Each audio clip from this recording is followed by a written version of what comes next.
Please welcome Mel Marks. Good morning, brothers and sisters. I hope you're all doing okay.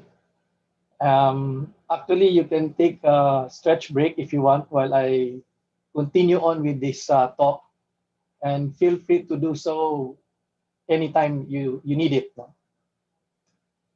Okay, our community's formation system is an instrument of spiritual work.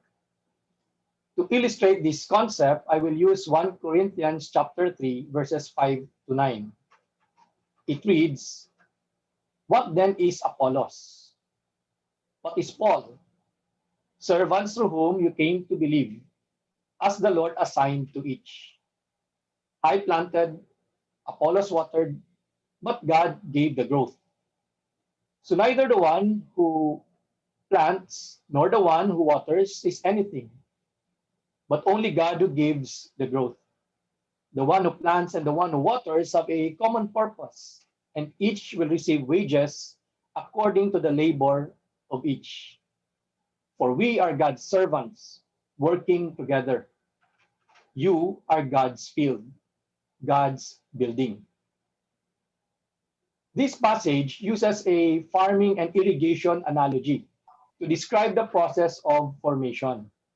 It provides us a way of thinking about the various elements in the process of Christian maturity. As pastoral workers, we have an important role in that process, which is why we are investing in this training to enable you to do that role well. However, it is important to understand that we are only part of a bigger system that causes the growth of our members. There are elements within an irrigation system that causes the growth of plants. Similarly, there are elements in our formation process that allow our brothers and sisters to grow, and we need to pay attention to this.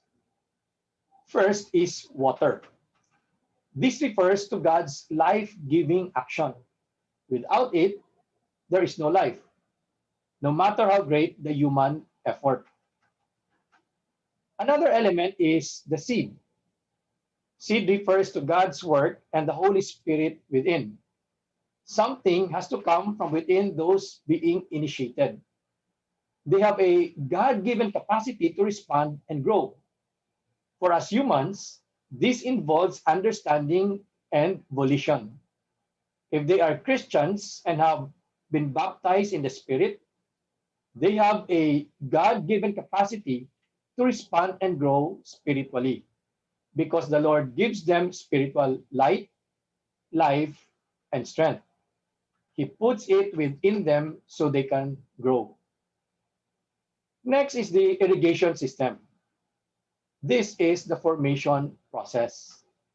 The purpose of an irrigation system is to get the water to the plants so they can grow. Similarly, the purpose of a formation process is to get the help that is needed to live the life of God and give this to new people, to our new brothers and sisters.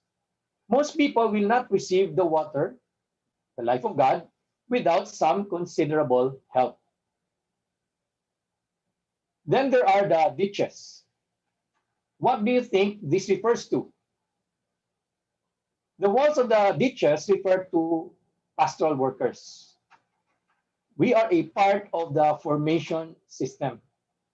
Our service is to help make a connection between the life of God and the new brothers and sisters we have. It is worth noting that the ditches are actually made of dirt.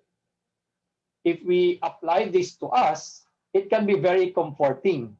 It means that even if we are not perfect, we can still be used by the Lord to help others grow in their spiritual life. In 2 Corinthians chapter 4, verse 7, we can see this, and let me read. "But we have this treasure in clay jars, so that it may be made clear that this extraordinary power belongs to God and does not come from us."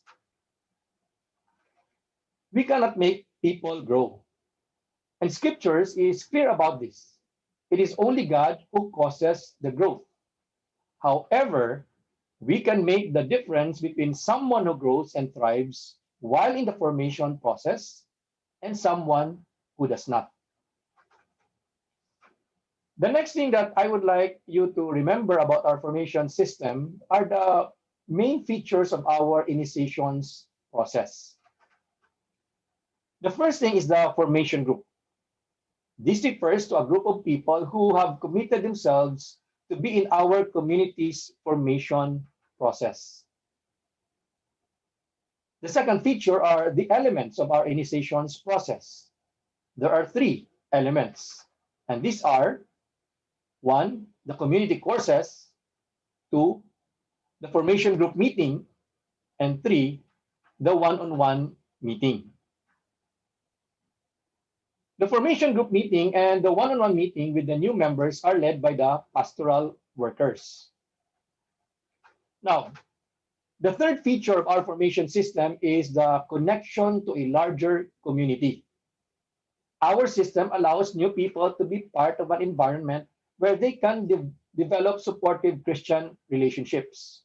Within this wider community, they get a chance for lively corporate worship and motivational input through teaching and preaching, as well as sharing. They also get an opportunity for Christian service. It is important, brothers and sisters, for pastoral workers to be equipped with the necessary skills and to have the right attitude and disposition when we do our part in each of the elements of the formation process. So, what exactly is our part? What specifically do we do as pastoral workers in the initiations process? Now, let's play a short game to discover the answers. Let me now call on our sister, Tatal Fernandez, who will facilitate this short game for us. Okay, thank you, Tatal. Ang gagaling ninyo, brothers and sisters. Ang bibilis pala ninyo, ano? Talagang parang gising na gising kayo. That's good. So, from the short game, we are made aware of what we specifically do as pastoral workers in the initiations process. You can consider this as our job description. So in summary, we do the following. One, we lead the formation group meetings. Two, we meet with our new brothers or sisters in one-on-one sessions. Three, we ensure that they take the courses and help apply them. Four, we see that our members are well connected to the community as they move through the process. And five, we keep an eye on them in the initiations process, helping them to move forward, and we tailor the process to their needs. This training course aims to enable you to be effective in these activities. For this session, we will focus on the first task in this list, leading the formation group meeting. In this talk, I'm going to presuppose that all members of your group are in the same stage of the formation process. They are either in the initial formation or underway stage of their membership. If you are fortunate, your members could be in the same year of their formation process. The men's and women's groups are basic elements in our community life. They are not just for the formation process. In other words, during the formation process, we hope to instill in our new members habits and practices that they will continue for the rest of their life, especially their life in community. On the other hand, you will be leading a formation group. So it is somewhat different than men's and women's groups for covenanted members. Let me highlight two differences. First, the formation group is focused on learning to live a way of life. Focus on learning to live a way of life. Therefore, there is a set of discussions that you are tasked to help them go through. New members who are undergoing formation should share how they are trying to live what they have learned in the courses they are taking. Having gone through the formation process yourself, you have experience of community life and know how the group dynamics and process should work. You therefore have to lead them through it, not just be a moderator or facilitator. Second, you have a responsibility to provide some formation, and you therefore take a more authoritative role in the group than you would if you were leading a group of covenanted members. On the other hand, as pastoral worker for a formation group, you also need to ensure that the group is used as a venue where members can share about life in general. How are they doing? What challenges might they be having? In other words, the group should not only be used for discussing teachings or foundations courses. It should also be a place where personal relationships through sharing are built or strengthened. In addition, there should also be a fraternal dynamic within the group. By this, I mean that the people should be actively helping one another, not just relying on you to help everyone with everything. These features, personal life sharing and fraternal dynamic, are features that we would like new members to carry over from the formation group to other men's or women's groups they will be a part of later on. Now, the meeting should be 2 hours long at a minimum and should meet every 2 weeks at least. You are the one responsible to lead the meeting. Moreover, as the pastoral worker in the formation process, you are the resident expert. You may not know that much yet, but hopefully you know more than they do. So preside firmly and be somewhat directive to ensure that the meeting achieves its purpose. If you think it would be beneficial, you can opt to have group members lead some parts of the meeting. However, do not let them lead the sharing because that is where you give formative input. If you do assign your members to lead some segments of the meeting, make sure that they have been properly instructed or trained on it. At times, you can also take their suggestions as to what to do.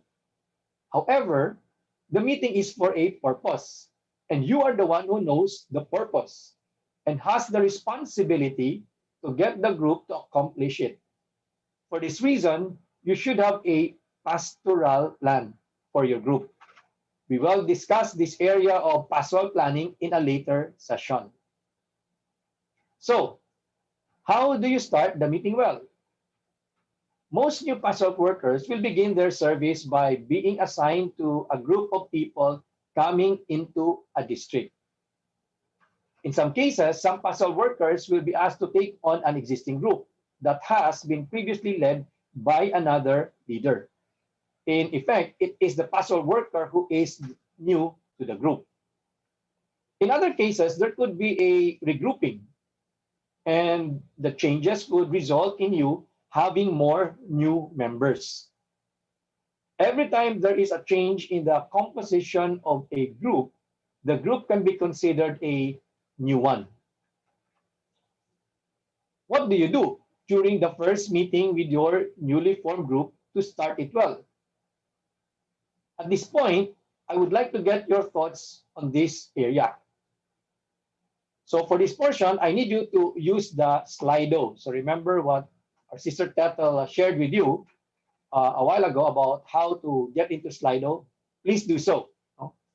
There's no need to identify yourself. Just provide your answer there. So please go to Slido now, brothers and sisters. And if you are asked for a code, use the one shown on your screen. No? So when starting a new group, it is important to allow time for people to get to know one another. You can do this by having the members give a personal testimony or life history. You could go first to give an example of what they can share and how long to do this. This will also help them to relax a bit or to warm up before taking their turn. If it is a group that has existed for a while and a new member is added, let that new member give a personal testimony or life history when he or she attends for the first time. This is also a good occasion to ask for personal background if those sharing, the new members in other words, do not volunteer such information. Now, begin the first meeting by telling your members the purpose of the group. Explain what members do in a formation group meeting. Then, take time to discuss expectations. This is important, especially for a group where all or most of the members are new to the community and not familiar with what formation groups are. Explain what needs to happen and instruct them how to participate well. Regardless of how the group was formed into a new one, it is always a good idea to set ground rules that everyone should agree on. This will allow each member of the group to take responsibility for how it would work. Here are some examples, and this by no means, comprehensive. Things like participate actively or give a courtesy of a response to the messages of the pastoral leader, especially for young people. But I don't think it's just for young people. I think it holds true for everybody. Confirm attendance or come on time.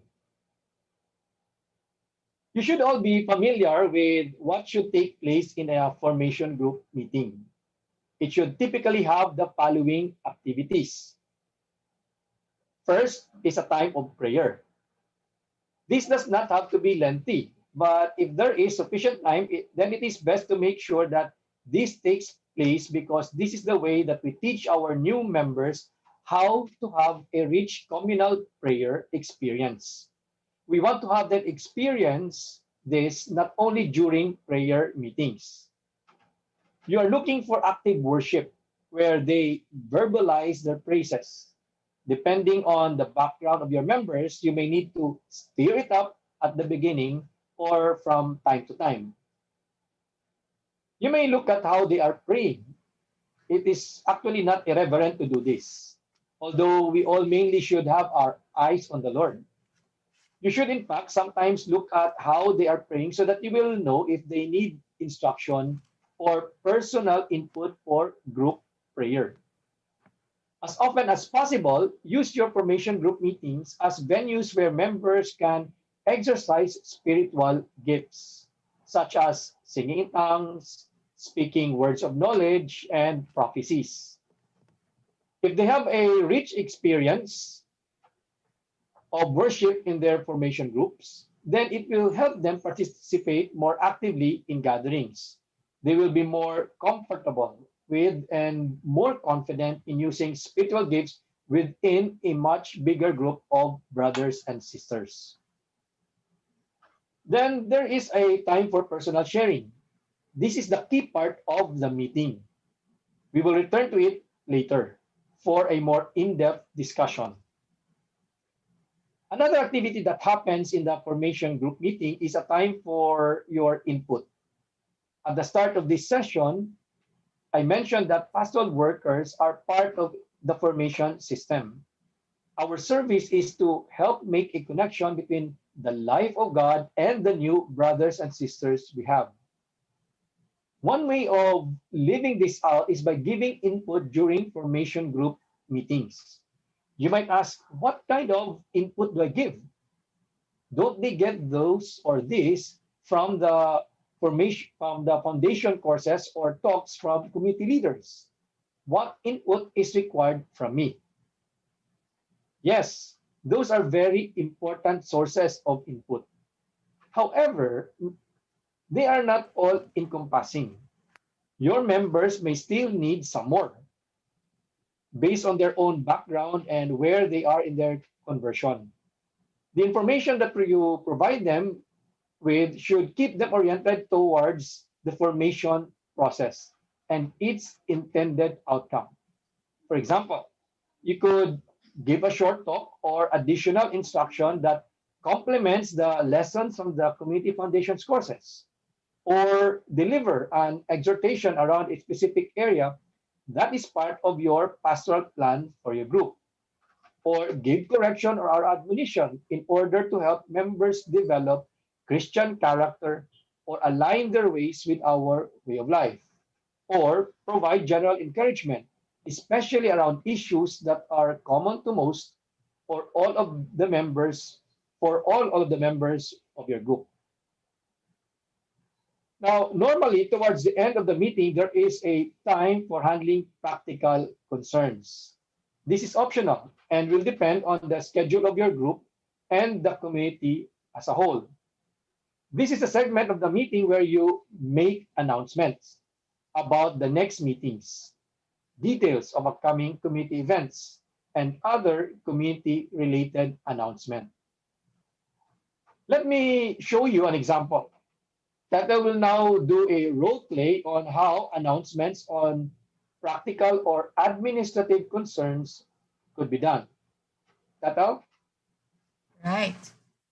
So I will do a role play, brothers and sisters. The scenario is that I'm handling a women's group and we're towards the end. And just as a little note to Mel Marks, we're going to do the debrief via chat function rather than Slido. Okay. Right. So I'm now at the practical, discussing practical concerns. So action. So thank you, sisters, for that wonderful sharing. We now come to an end of our meeting. And just a few reminders, by Sunday, we're going to start our new module for the Foundations Course 2. So it will be held at the Ligaya Center. It starts at 1 p.m. Please be on time. And also, please make sure that you attend the entire duration of the FC course because it's important. So may I know who will be able to make it? Yes? All right. So I think good. 100% we will be there. I will be expecting you. I will be joining you also during the FC2. So it will be on Sunday at 1 o'clock p.m. If you have concerns about transportation, let me know. And then I will see you there. All right. So next announcement is that we're going to have our district gathering the following Sunday. Please make sure also that you block it off in your calendars. All right, so let's stand and do our closing prayer. End of the role play. Now, let's watch again Tetel as she role plays an alternative way of making announcement. Okay, so can we do that, Tetel? All right, this is now an alternative way. Right, sisters, thank you very much for your candid sharing. We now come to the close of our meeting, and I'd like you to remember the following announcements because this is important. First, on Sunday, we're going to start with the next module of your foundations course, and this will be FC2. In this particular module, sisters, this is really going to talk about our approach to our way of life in terms of state of life, in terms of vocation, in terms of relationship, in terms of things that are important to the men and women who are trying to live a Christian life. So for this reason, there are some sessions that are going to be just for women and sessions that are going to be for men. And I'd like to really encourage that you take time to prioritize the schedule. I remember, Jane, you were sharing a while ago, you had some questions and concerns about relationships. While we discussed it today, pag nag-attend ka nun, dun mo malalaman even more what is the community's way of handling relationships. So I'd really encourage you to prioritize this. Right. So, and then if you have questions around it, I'm always here for you to support you in that. But it's really an exciting course. It's going to be a very practical one as well. And it's going to help you in your journey and talk in terms of community life.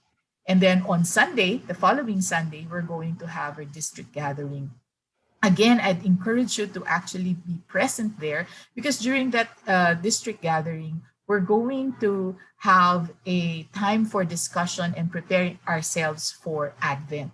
And it's going to be a good time for us to be connected to God, especially for such a time as this.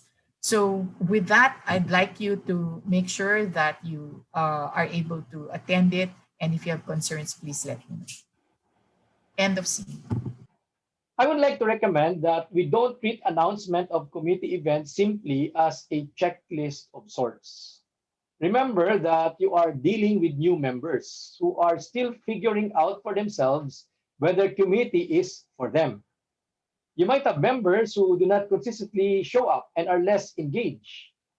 Part of our job is to make it compelling for them to attend courses, gatherings, and other community events so that their spiritual life is continuously nurtured.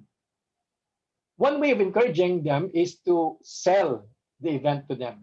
You can use the what's in it for me or with him approach when you announce these events. Don't stop with telling them the what and when of the events. Share with them why it is good to be there and how it can support their spiritual well being. In the survey that we asked you to complete, a common challenge related to leading a formation group is the commitment level of your members and the busy schedule that they have. One way of making it compelling for your members to prioritize community activities is highlighting how they can benefit from it. What's in it for them if they attend? Now, you will also have informal times. This will depend on when you meet and how much time you have to meet. You could have some informal time within the meeting. For instance, this could happen while waiting for the members to be complete. It could also be during mealtime if you are meeting in the evening or after work, or it could be at the end of the meeting itself. Of course, you can also plan around spending the whole meeting as an informal time or what we call as fellowship. This is when we use the formation group meeting to do other things besides the usual meeting format. You can have social events together, work on a service project together, etc. There are many things that you can actually do together as a form of fellowship. We encourage this to build strong bonds. However, for purposes of our session, we are not referring to those informal times. Here we are concerned with the group meeting itself. Normally, the format of the meeting will allow you to get the essentials in. However, depending on how the formation process goes, you may have some slack time. If this is the case, having special discussions or sharing could be helpful. And this forms part of the informal time.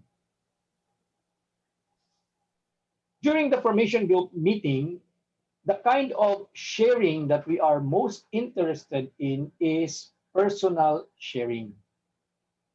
This segment is not about intellectual discussions on Christian teaching.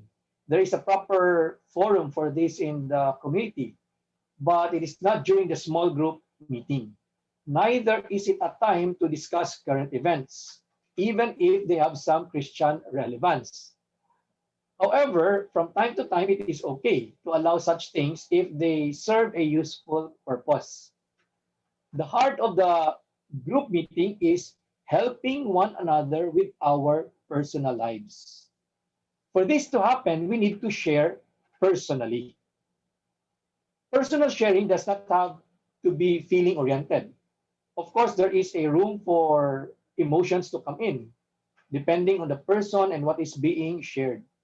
However, we want the person sharing to give everyone an idea of what happened or what is happening to him or to her. Our sharing is personal when it is about our personal lives. It is not only about how we feel, but what happened or what is happening. If you just have the bare minimum of meeting time, you will be lucky to accomplish the most important sharing. But if you meet more regularly, or if you meet longer, you can allow the sharing or discussion to be freer at times. Such interactions can be valuable in a variety of ways. Now, what topics are appropriate for your formation group meetings? You want to encourage your members to share about how they are doing. in general. You want to find out what's going on in their life because through these daily experiences, you could see the impact of their spiritual life. A brother might be sharing about his struggles at work, or a sister may be sharing about a recent promotion. A student could be sharing about how he was able to overcome the temptation to cheat in class. A parent could be sharing about issues with his children, and a single mom might be sharing about struggles in her state of life. Through personal sharing, you will be able to tell how much their faith and spiritual life impacts their life experiences. Their stories, especially if these are shared concretely, can tell the pastoral leader the fruits of their spiritual growth or the lack of it, how well they are living out the Christian life based on the teachings of the church and the lessons from community courses, or the extent to which they are practicing our way of life in the sword of the Spirit. You mainly want them to share how they are putting into practice the things that are being focused on in this stage of the formation process. It is ideal if they are all taking the same course, and you can ask how they are appropriating that. Even if they are, from time to time, you should come back to the broader picture of overall progress they are making in the life of discipleship. In addition, personal sharings also help each member to connect with each other and allows them to take concern for one another. Now, for married groups, it is important to note that we should allow separate sharing times for the men and for the women. This is not just for time management purposes. More importantly, this approach provides better focus in helping each member because men and women express their spirituality differently. It also allows the men to deepen bonds with other men, and the same is true for the women. Depending on the number of people in the group, you may not be able to have them all share every time. If so, next time, try to pick the ones you missed in the previous meeting. You will undoubtedly have to deal with quiet members as well as the chatty ones. You will also experience some other challenging situations during the sharing session. In your guidebook, you will see tips on how to handle different personalities. It will provide helpful information on the quiet types and those who tend to hog the airtime. We strongly recommend you read those tips and discuss them with your service leader or track leader. This session is about leading a formation group meeting. Equally important as the meeting is the group. It's equally important as the meeting is the group itself and the way they learn to relate to you and one another. Much of that is brought about by what happens in the meeting and by how you lead it. How can you tell if your group is in a good place? What characteristics would be strongly evident in the group? The chief characteristics of a good formation group are, and again, it is not comprehensive: one, brotherly, sisterly love; two, faithfulness to the meeting; three, living in the light; four, confidentiality; five, mutual accountability; and six, a spirit of hope in the Lord. These are explained to the new members of committee in the course on entering formation. We will discuss these matters more in later units of this course. Before we do so, it would be helpful for you to review what is said in that course. Okay. Leading a formation group meeting well requires preparation. Here are some helpful tips that have been tried and tested by many pastoral workers and have proven to work. So one, have a pastoral plan for your formation group. This is a high-level plan that documents what you intend to do in order to bring the group as a whole to develop the characteristics that we mentioned in the earlier section. This pastoral plan will guide you on the topics, the dynamics, etc. We will discuss pastoral planning later on. Number two, have a meeting plan by the time the meeting begins. This is different from the pastoral plan. This is more like the typical agenda that we use at work. It is helpful to have a meeting plan written out, even if you are not able to stick to it for good reason. Some people can come up with a plan on the spot. But for almost all of us, the quality of the meeting suffers if we do not prepare. New pastoral workers need to give the meeting plan some thought ahead of time. In your guidebook, you will find a sample meeting plan as reference. So take a look at it.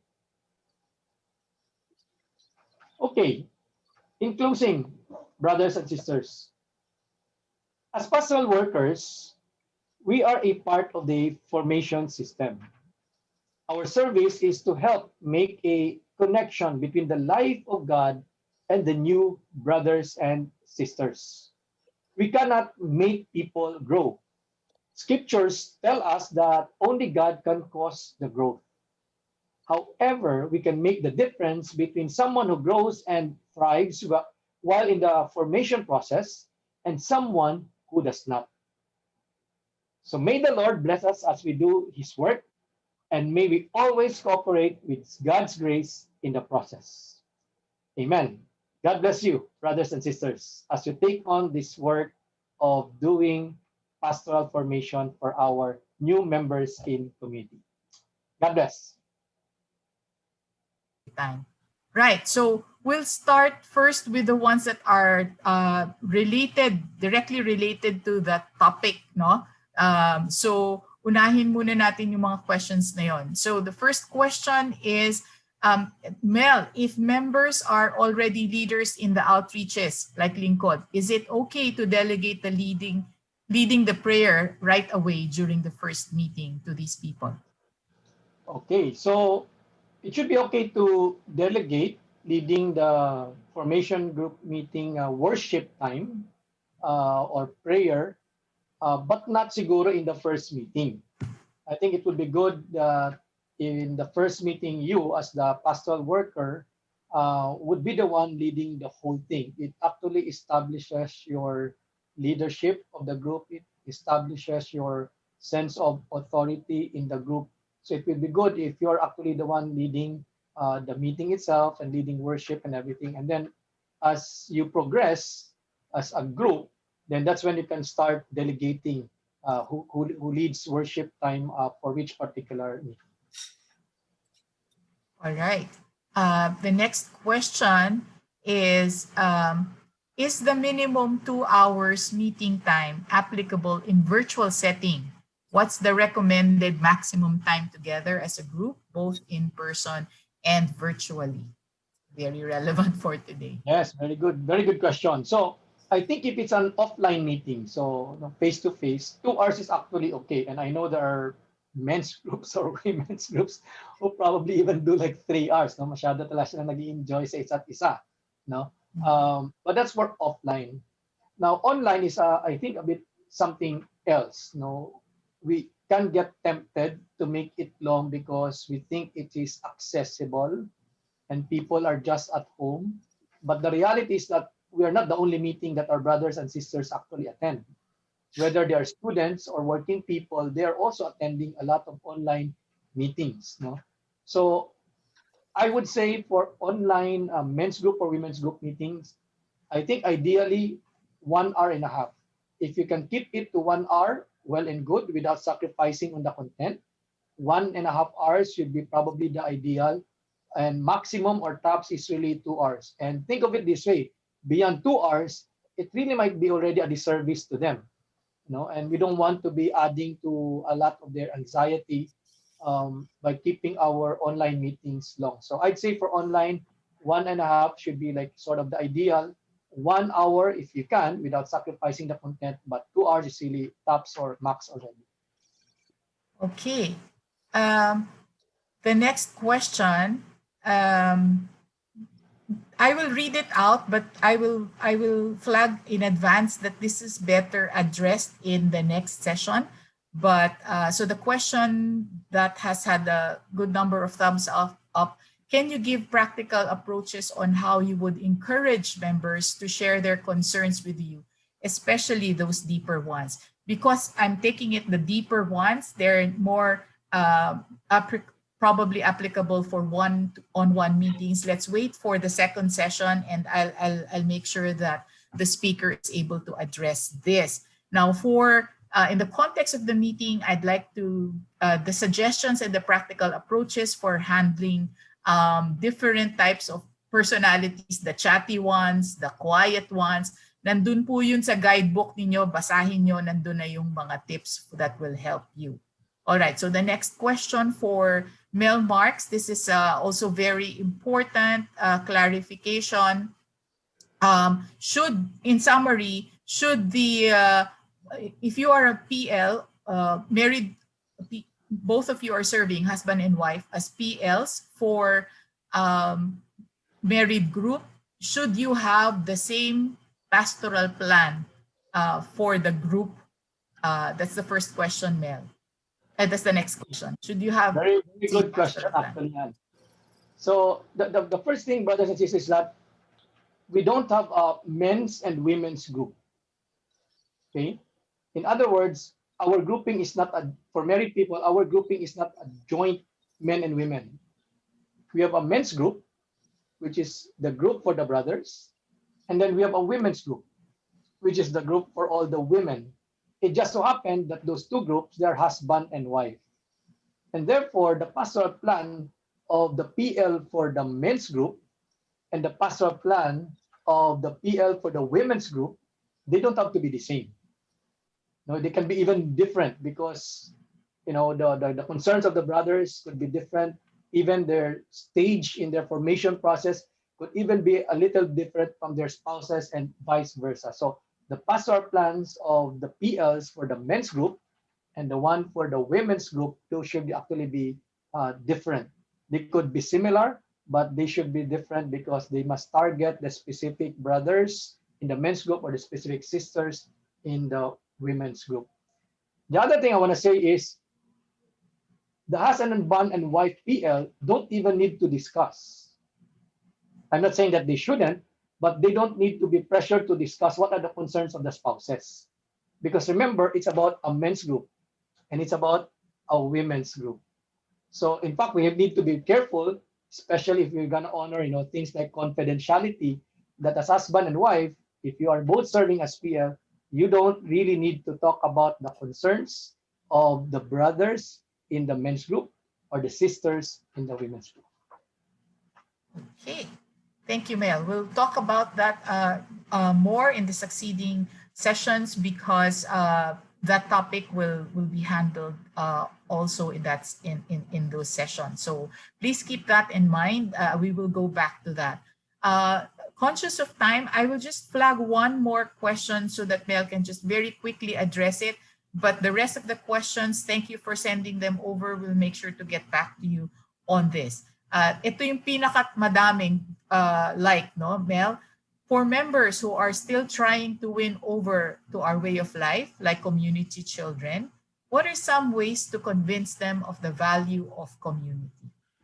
Before Mel responds to that, again, brothers and sisters, well, this might not be very directly about the formation, handling a formation group meeting. I've asked Mel to also address this very quickly, but this is best addressed in maybe a discussion with your district leadership team or your track leader. But Mel, your thoughts on this, please.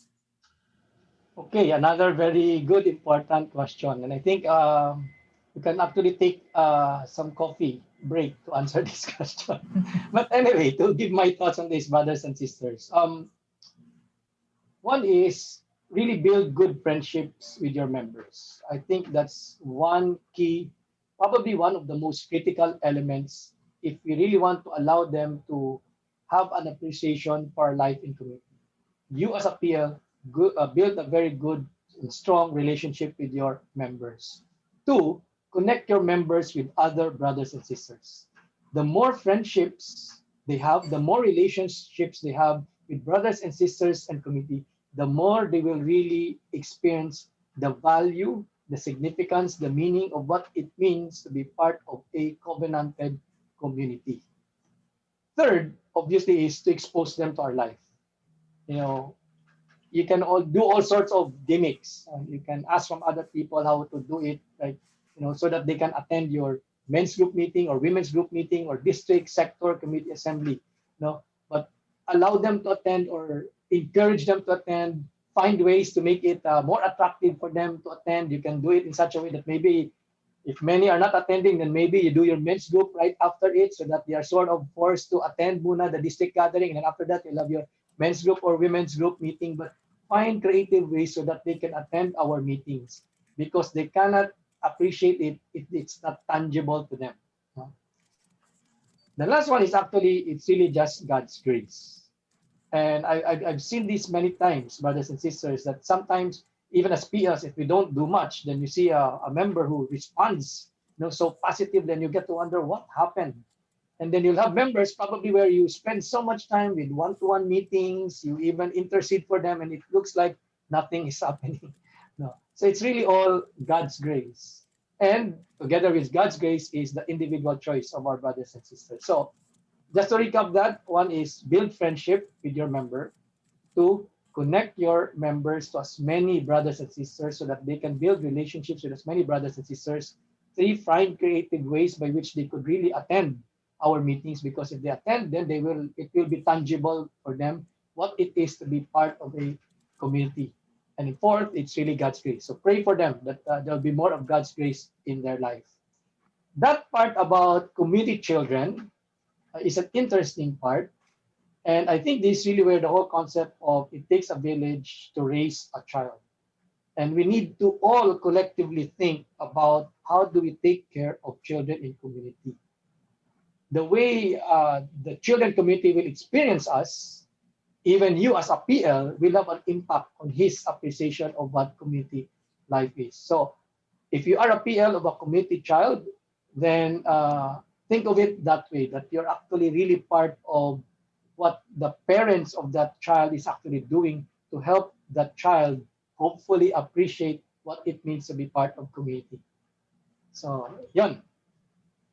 Other than that, after the pandemic, we can take coffee together for more discussions.